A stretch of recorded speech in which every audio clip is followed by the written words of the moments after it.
Hello students. So in our previous class we discussed about the force experienced by a unit positive test charge when kept at equatorial position.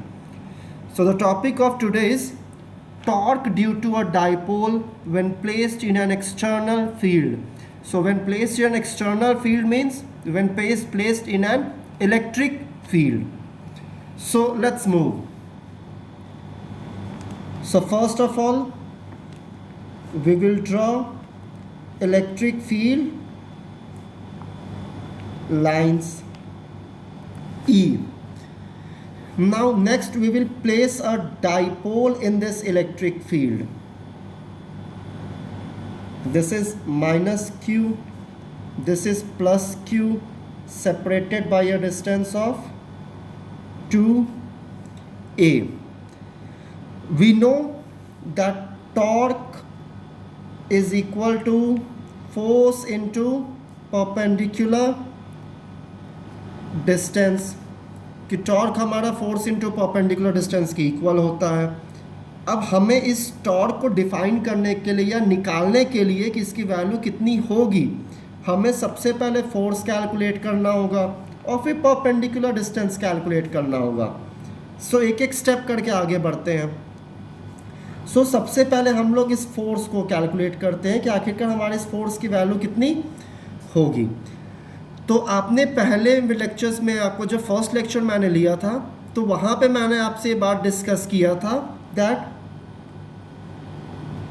Electric field is equal to electric force upon unit charge.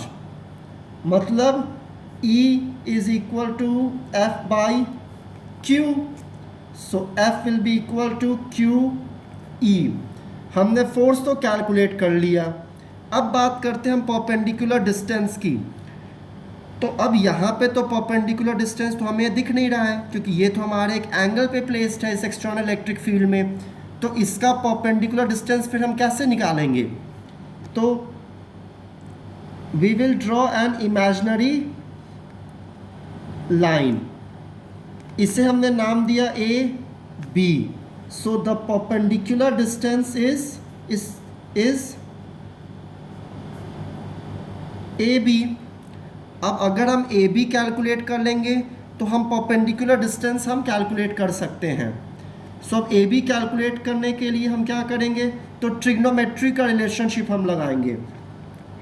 Suppose क्या कि ये angle हमारा theta है, तो we know that sine theta is equal to perpendicular upon hypotenuse. हमें ये perpendicular A B calculate करना है, तो हम इसको कैसे लिख सकते हैं? That sine theta is equal to A B upon hypotenuse कितना है? 2a.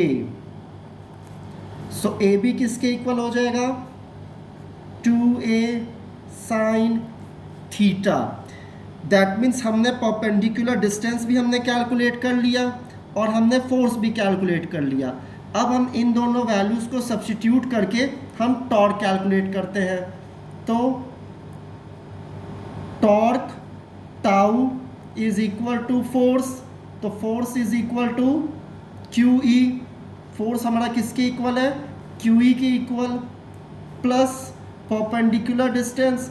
So perpendicular distance A B हमारा किसके इक्वल आया है?